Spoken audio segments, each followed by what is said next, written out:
Morning folks. Last night Council considered its final position on the proposed full merger and the petition between Queanbeyan and Palerang. It took quite some time and a lot of motions and amendments to get there, but finally Council landed on a position where they decided to conditionally support a full merger of Queanbeyan Council and Palerang Council based on a number of conditions. Those conditions were around the request of government that they provide $10 million to go towards the upgrade of services and systems and bringing the merger costs together of two organisations. The second big condition was asking of the government that because of the size of backlog at Palerang Council in particular, and certainly the ongoing backlog that may come from Queanbeyan, that a $20 million investment of the government in that infrastructure backlog and in new assets would put a new council on a good footing. But there were some other conditions that were important to also consider. The council looked at the situation of equity between staff across the two organisations. At the end of the day, this is two organisations coming together to form a whole new organisation. We need to embrace that opportunity should that emerge. We don't know when that decision will be made. We expect it still to be announced in the middle of this year, but it may be earlier. So there is a section of the legislation, the Local Government Act, called Section 218CA. We spoke about that last time. Section 218CA defines a rural centre of a population of less than 5,000.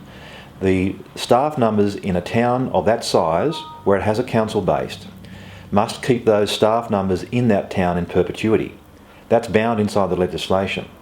And that's quite different to the Local Government Act, the Local Government Award that most of you are employed under. The Local Government Award provides protections to your terms and conditions, your salaries if you like, for 3 years after the merger commences. So all of the Queanbeyan staff who are not on contract have the protections of the award. The Palerang staff also have those protections of the award. However, the jobs are kept in perpetuity in the towns of Bungendore, Braidwood and Captain Slatt, for example, in perpetuity under the legislation. But Council had some concerns about the equity between Queanbeyan and Palerang staff, and particularly in Bungendore, given they're 20 or 30 minutes apart. You might recall that when Palerang was formed, it was formed on the basis of Talaganda and Yarralumla coming together. At that time, many of the staff of what is now Palerang were actually based in Queanbeyan. Similarly, the 80-odd staff who were based in Bungendore, many of which live outside the township of Bungendore, many live in Queanbeyan, many live in ACT. So the argument of Council was that there is no real reliance on the township of Bungendore on the employment of those staff in Bungendore for its economy and social fabric. Hence, Council has asked that there be consideration by the government about not classifying Bungendore as a rural centre under the Local Government Act. If that does come to pass, then that means we have greater opportunity to blend the two organisations together, at least between the Queanbeyan and Bungendore office. Both towns will still retain an office presence. Both towns will require a depot presence, of course. It makes sense about the way we deliver services. But at the end of the day, that will be a government decision. There are further things that we need to also understand.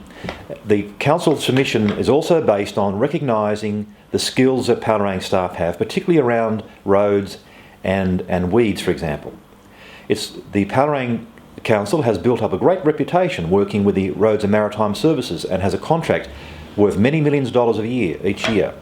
They rely on that contract to a large extent to maintain a number of staff, their plant and equipment, and certainly the skills. We would not want that lost. That's an important thing to retain in a new organisation.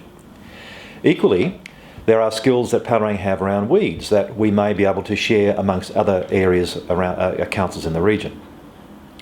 So we have a real opportunity here to recognise the opportunity to blend two organisations together. Council was very strong to make sure that the government understood that there is no forced job losses through the blending of two organisations. In fact, that's what our understanding was of the merger proposal of government, both the partial and full merger, recommended that the only changes would be the redeployment of back office staff to some frontline services. And indeed they proposed that we increase the number of staff by 11 to provide additional services. In many respects, the savings the government anticipates can in fact be delivered by providing more services with the same resources. The other features that I wanted to bring around was the matters of representation. The council again reinforced that they expect to have 13 councillors with no wards and a popularly elected mayor. That means that With 13 councillors across the larger population base of a combined Queanbeyan and Palerang, we actually have around the same rate of councillors to residents as we currently have, about 1 to 4,300. Folks, we are going through the process of change. We've spoken about this before. No change is no option, that's quite clear. We've been preparing ourselves since last year about how we prepare for a new council come the new elections.